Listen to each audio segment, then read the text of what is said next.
Welcome back to S P tech Kannada YouTube channel. ವೀಕ್ಷಕರೇ, ಈ ವಿಡಿಯೋದಲ್ಲಿ ಯುವ ನಿಧಿ ಯೋಜನೆಗೆ ಸಂಬಂಧಪಟ್ಟಂತೆ ಬಹಳಷ್ಟು ಜನರು ಅಪ್ಡೇಟ್ಗಳನ್ನು ಕೇಳ್ತಾಯಿದ್ರು ಮತ್ತು ಕಮೆಂಟ್ಗಳನ್ನು ಮಾಡ್ತಾಯಿದ್ರು. ಯುವ ನಿಧಿ ಯೋಜನೆಗೆ ಒಂದು ಸೆಲ್ಫ್ ಅಪ್ಲಿಕೇಶನ್ ಮಾಡೋಕ್ಕೆ ಹೋದಾಗ ಆಧಾರ್ ಡೀಟೇಲ್ಸ್ ಫ್ಯಾಕ್ಚ್ ಆಗ್ತಾ ಇಲ್ಲ ಅಂತ ಬಹಳಷ್ಟು ಜನರು ಕಮೆಂಟ್ಗಳನ್ನು ಮಾಡ್ತಾಯಿದ್ರು. ಅದಕ್ಕೋಸ್ಕರ ಈ ವಿಡಿಯೋದಲ್ಲಿ ಆಧಾರ್ ಡೀಟೇಲ್ಸ್ ಫ್ಯಾಕ್ಚ್ ಆಗ್ತಾ ಇಲ್ಲ ಅಂತಂದರೆ ಯಾಕೆ ಆಗ್ತಾ ಇಲ್ಲ, ಯಾರಿಗೆಲ್ಲ ಆಗ್ತಾ ಇಲ್ಲ ಅಂತ ಕಂಪ್ಲೀಟಾಗಿ ಮಾಹಿತಿನ ತಿಳಿಸ್ಕೊಡ್ತಾಯಿದ್ದೀನಿ. ಮತ್ತು ಇನ್ನೂ ಕೆಲವೊಂದಿಷ್ಟು ಜನರು ಫೆಬ್ರವರಿ ತಿಂಗಳದು ಸೆಲ್ಫ್ ಅಪ್ಲಿಕೇಶನ್ ಮಾಡೋಕ್ಕೆ ಹೋದಾಗ ಸೆಲ್ಫ್ ಅಪ್ಲಿಕೇಶನ್ ಆಗ್ತಾ ಇಲ್ಲ, ಪ್ರಾಬ್ಲಮ್ ಬರ್ತಾ ಇದೆ ಅಂತ ಕಮೆಂಟ್ಗಳನ್ನು ಮಾಡ್ತಾಯಿದ್ರು.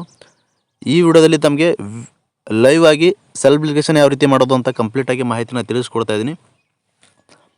ಮತ್ತು ವೀಕ್ಷಕರು, ಇನ್ನೂ ಕೆಲವೊಂದಿಷ್ಟು ಜನರು ಏನಂತ ಕಮೆಂಟ್ಗಳನ್ನು ಮಾಡ್ತಾಯಿದ್ರು ಅಂತಂದರೆ, ಜನವರಿ ತಿಂಗಳದು ಯುವ ನಿಧಿ ಹಣನ ಯಾವಾಗ ಬರುತ್ತೆ, ಯಾವ ದಿನಾಂಕಕ್ಕೆ ಜಮಾ ಆಗುತ್ತೆ ಅಂತ ಮಾಹಿತಿನ ಕೇಳ್ತಾಯಿದ್ರು. ಅದ್ರ ಬಗ್ಗೆ ಅವು ಕೂಡ ಈ ವಿಡಿಯೋದಲ್ಲಿ ಇನ್ ಡೀಟೇಲ್ ಆಗಿ ಮಾಹಿತಿನ ತಿಳಿಸ್ಕೊಡ್ತಾ ಇದ್ದೀನಿ. ಮತ್ತು ಇನ್ನೂ ಕೆಲವೊಂದಿಷ್ಟು ಜನರು DDPI DDPO office 180 days complete ಅಂತ ಬರ್ತಾ ಇದೆ, ಮತ್ತು DBT ಪ್ರೊಸೆಸ್ಡ್ ಆಗಿಲ್ಲ, DBT ಪುಷ್ಡ್ ಆಗಿಲ್ಲ ಅಂತ ಕಮೆಂಟ್ಗಳನ್ನು ಮಾಡ್ತಾಯಿದ್ರು. ಇದರೆಲ್ಲದರ ಬಗ್ಗೆಯೂ ಕೂಡ ವಿವರವಾಗಿ ಈ ವಿಡಿಯೋದಲ್ಲಿ ತಮಗೆ ಮಾಹಿತಿನ ತಿಳಿಸ್ಕೊಡ್ತಾ ಇದ್ದೀನಿ. ಇನ್ನೂ ಯಾರು ವಿಡಿಯೋಗೆ ಲೈಕ್ ಮಾಡಿಲ್ಲ ಅಂತಂದರೆ ವಿಡಿಯೋ ನೋಡುತ್ತೆ ಪ್ರತಿಯೊಬ್ಬರು ಕೂಡ ವಿಡಿಯೋಗೆ ಲೈಕ್ ಮಾಡಿ. ವಿಡಿಯೋಗೆ ಲೈಕ್ ಮಾಡಿದ ತಕ್ಷಣ ಹೈಪನ ಆಪ್ಷನ್ ಕೂಡ ಬರುತ್ತೆ, ಅದನ್ನು ಕೂಡ ಕ್ಲಿಕ್ ಮಾಡಿ. ಮತ್ತು ಇನ್ನೂ ಯಾರು ನಮ್ಮ ಯೂಟ್ಯೂಬ್ ಚಾನಲ್ ಸಬ್ಸ್ಕ್ರೈಬ್ ಆಗಿಲ್ಲ ಅಥವಾ ಹೊಸದಾಗಿ ಯಾರಾದರೂ ಯೂಟ್ಯೂಬ್ ಚಾನಲ್ನ ನೋಡ್ತಾ ಇದ್ದೀರಿ ಅಂತಂದರೆ ಈ ರೀತಿಯಾಗಿ ಸಬ್ಸ್ಕ್ರೈಬ್ ಆಪ್ಷನ್ ಇರುತ್ತೆ, ಇಲ್ಲಿ ಸ್ಕ್ರೀನ್ ಮೇಲೆ ನೋಡ್ಕೊಬೋದು. ಸಬ್ಸ್ಕ್ರೈಬ್ ಆಪ್ಷನ್ ಮೇಲೆ ಕ್ಲಿಕ್ ಮಾಡಿ. ಸಬ್ಸ್ಕ್ರೈಬ್ ಆಪ್ಷನ್ ಮೇಲೆ ಕ್ಲಿಕ್ ಮಾಡಿದ ನಂತರ ಮತ್ತೆ ಒಂದು ಸರಿ ಸಬ್ಸ್ಕ್ರೈಬ್ ಆಪ್ಷನ್ ಮೇಲೆ ಕ್ಲಿಕ್ ಮಾಡಿ, ಅಲ್ಲಿ ಆಲ್ ಒನ್ ಆಪ್ಷನ್ನ ಸೆಲೆಕ್ಟ್ ಮಾಡ್ಕೊಳ್ಳಿ. ಈ ರೀತಿ ಮಾಡೋದ್ರಿಂದ ಮುಂದೆ ನಾವು ಯಾವುದೇ ರೀತಿಯಾಗಿರ್ತಕ್ಕಂಥ ಹೊಸ ಮಾಹಿತಿಗಳು, ಹೊಸ ವೀಡಿಯೋಗಳು, ಸಾರ್ವಜನಿಕರಿಗೆ ಉಪಯುಕ್ತವಾಗುವಂಥ ಮಾಹಿತಿಗಳು ನಮ್ಮ ಒಂದು ಯೂಟ್ಯೂಬ್ ಚಾನಲ್ ಮೇಲೆ ಅಪ್ಲೋಡ್ ಮಾಡಿದರೆ ನಿಮಗೆ ಮೊದಲಿಗೆ ನೋಟಿಫಿಕೇಶನ್ ಬರುತ್ತೆ. ನೋಟಿಫಿಕೇಶನ್ ಕ್ಲಿಕ್ ಮಾಡೋ ಮುಖೇನವಾಗಿ ಹೊಸ ಮಾಹಿತಿಗಳನ್ನು ನೀವು ಮೊದಲು ಪಡೆದುಕೊಳ್ಬೋದು ಅಂತ ಹೇಳ್ತಾ, ಬನ್ನಿ ವೀಕ್ಷಕರೇ, ತಡ ಮಾಡದೆ ವಿಡಿಯೋನ ಶುರು ಮಾಡೋಣ. ವೀಕ್ಷಕರೇ, ಈ ವಿಡಿಯೋದಲ್ಲಿ ಯುವ ನಿಧಿ ಯೋಜನೆ ಒಂದು ಸೆಲ್ಫ್ ಅಪ್ಲಿಕೇಶನ್ ಯಾವ ರೀತಿ ಮಾಡೋದು ಅಂತ ಕಂಪ್ಲೀಟಾಗಿ ಮಾಹಿತಿ ತಿಳಿಸ್ಕೊಡ್ತಾ ಇದ್ದೀನಿ. ನಿಮಗೆ ಲೈವ್ ಆಗಿ ಮಾಹಿತಿನ ತಿಳಿಸ್ಕೊಡ್ತಾ ಇದ್ದೀನಿ.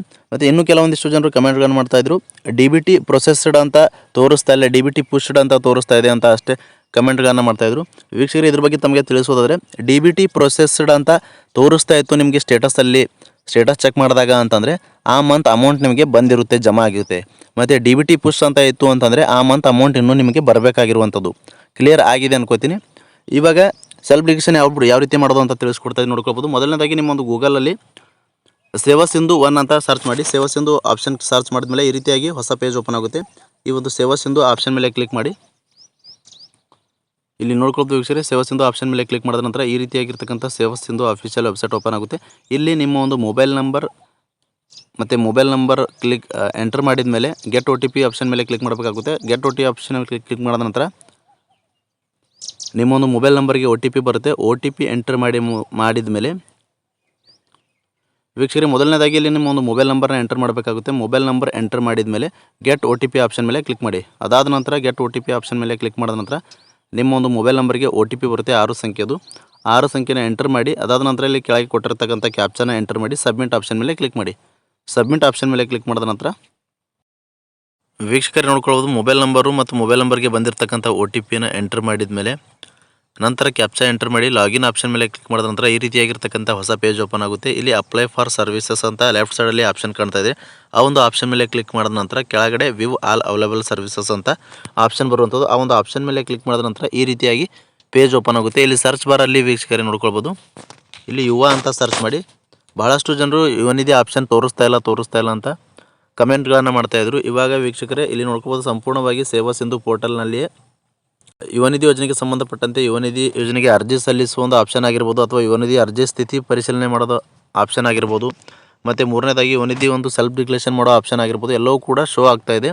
ಹೀಗಾಗಿ ನೀವು ಈ ವಿಡಿಯೋದಲ್ಲಿ ತಮಗೆ ಕಂಪ್ಲೀಟಾಗಿ ಯಾವ ರೀತಿ ಸೆಲ್ಫ್ ಡಿಕ್ಲೇಷನ್ ಮಾಡೋದು ಅಂತ ತಿಳಿಸ್ಕೊಡ್ತಾ ಇದ್ದೀನಿ. ಭಾಳಷ್ಟು ಜನರಿಗೆ ಈ ರೀತಿಯಾಗಿ ಸೆಲ್ಫ್ ಡಿಕ್ಲೇಷನ್ ಮಾಡೋಕ್ಕೆ ಭಾಳಷ್ಟು ಪ್ರಾಬ್ಲಮ್ ಆಗ್ತಾಯಿದೆ.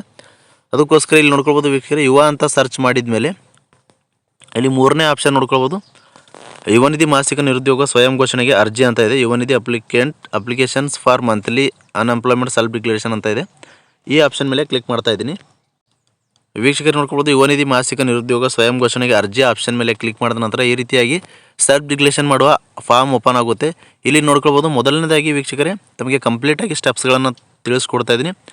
ಆಧಾರ್ ಅಥೆಂಟಿಕೇಷನ್, ಆಧಾರ್ ದೃಢೀಕರಣ ಅಂತ ಇದೆ. ಆಧಾರ್ ಅಥೆಂಟಿಕೇಷನ್ ಮಾಡಬೇಕಾಗುತ್ತೆ. ಮೊದಲನೇದಾಗಿ ನಿಮ್ಮ ಒಂದು ಆಧಾರ್ ಕಾರ್ಡ್ ನಂಬರ್ನ ಎಂಟರ್ ಮಾಡಿ. ಆಧಾರ್ ಕಾರ್ಡ್ಗೆ ಲಿಂಕ್ ಇರುವಂಥ ಮೊಬೈಲ್ ನಂಬರ್ಗೆ OTP ಬರುತ್ತೆ. OTP ಎಂಟರ್ ಮಾಡೋ ಮುಖೇನವಾಗಿ ಇಲ್ಲಿ ಆಧಾರ್ ದೃಢೀಕರಣ ಮಾಡ್ಕೊಳ್ಬೋದು ವೀಕ್ಷಕರೇ. ಅದಾದ ನಂತರ ಗೆಟ್ ಆಧಾರ್ ಡೀಟೇಲ್ಸ್ ಆಪ್ಷನ್ ಮೇಲೆ ಕ್ಲಿಕ್ ಮಾಡಿದ ನಂತರ ಇಲ್ಲಿ ಆಧಾರ್ನಲ್ಲಿರುವಂಥ ಹೆಸರು ಮತ್ತು ಯುವ ನಿಧಿ ನೋಂದಣಿ ಸಂಖ್ಯೆ ಮತ್ತು ನಿಮ್ಮ ಒಂದು ಡಿಗ್ರಿ ಮತ್ತು ಡಿಪ್ಲೊಮಾ ಪ್ರಮಾಣ ಪತ್ರ ಏನು ನೋಂದಣಿ ಸಂಖ್ಯೆ ಇರುತ್ತೆ, ನೋಂದಣಿ ಸಂಖ್ಯೆಯೂ ಕೂಡ ಆಟೋಮೆಟಿಕ್ಕಾಗಿ ಶೋ ಆಗುತ್ತೆ. ಇಲ್ಲಿ ನೋಡ್ಕೊಳ್ಬೋದು, ಮಂತ್ ನೋಡ್ಕೊಳ್ಬೋದು, ಸ್ವಯಂ ಘೋಷಣೆ ತಿಂಗಳು ಫೆಬ್ರವರಿ 2026 ಅಂತ ಕೊಟ್ಟಿರುವಂಥದ್ದು.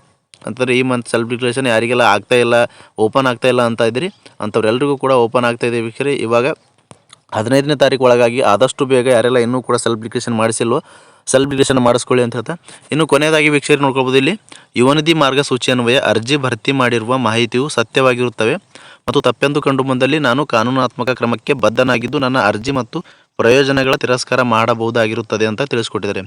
ಇಲ್ಲಿ ಎಸ್ ಅನ್ನೋ ಆಪ್ಷನ್ನ ಕ್ಲಿಕ್ ಮಾಡಬೇಕಾಗುತ್ತೆ. ಎಸ್ ಆಪ್ಷನ್ ಮೇಲೆ ಕ್ಲಿಕ್ ಮಾಡಿದ ನಂತರ ಕೆಳಗಡೆ ವರ್ಡ್ ವೆರಿಫಿಕೇಷನ್ ಇರುತ್ತೆ. ವರ್ಡ್ ವೆರಿಫಿಕೇಷನ್ನ ಕಂಪ್ಲೀಟ್ ಮಾಡಿ ಸಬ್ಮಿಟ್ ಆಪ್ಷನ್ ಮೇಲೆ ಕ್ಲಿಕ್ ಮಾಡಿದ ನಂತರ ಮತ್ತೆ ಒಂದು ಸಾರಿ ಪ್ರಿವ್ಯೂ ತೋರಿಸುತ್ತೆ. ಪ್ರಿವ್ಯೂ ಅಲ್ಲಿ ಎಲ್ಲವೂ ನೀವು ಎಂಟರ್ ಮಾಡಿರುವಂಥ ದಾಖಲೆಗಳು ಅಥವಾ ಹೆಸರುಗಳು, ಡೀಟೇಲ್ಸ್ಗಳು ಎಲ್ಲವೂ ಕೂಡ ಕರೆಕ್ಟ್ ಆಗಿದೆಯಲ್ಲ ಒಂದು ಸಾರಿ ಚೆಕ್ ಮಾಡ್ಕೊಳ್ಳಿ. ಚೆಕ್ ಮಾಡ್ಕೊಂಡ ನಂತರ ನೀವು ಫೈನಲ್ ಸಬ್ಮಿಟ್ ಕೊಡ್ಬೋದು. ಇವಾಗ ವೀಕ್ಷಕರೇ, ಇನ್ನೂ ಕೆಲವೊಂದಿಷ್ಟು ಜನರು ಅಂತಂದರೆ ಬಹಳಷ್ಟು ಜನರು ಈ ರೀತಿಯಾಗಿ ಕಮೆಂಟ್ಗಳನ್ನು ಮಾಡ್ತಾಯಿದ್ದಾರೆ. ಏನಂತಂದರೆ, ಯುವ ನಿಧಿ ಯೋಜನೆಗೆ ನಾವು ಹೊಸದಾಗಿ ಅರ್ಜಿನ ಸಲ್ಲಿಸಿದ್ದೀವಿ, ನಮಗೆ ವಾಟ್ಸಪ್ಪಲ್ಲಿ ಮೆಸೇಜ್ ಕೂಡ ಸೆಲ್ಫ್ ಡಿಕ್ಲರೇಷನ್ ಮಾಡಿ ಅಂತ ಮೆಸೇಜ್ ಕೂಡ ಬಂದಿದೆ. ಆದರೆ ನಾವು ಸೆಲ್ಫ್ ಡಿಕ್ಲರೇಷನ್ ಮಾಡೋಕ್ಕೆ ಹೋದಾಗ ನಮ್ಮದು ಆಧಾರ್ ಡೀಟೇಲ್ಸ್ ಫ್ಯಾಕ್ಚ್ ಆಗ್ತಾಯಿಲ್ಲ.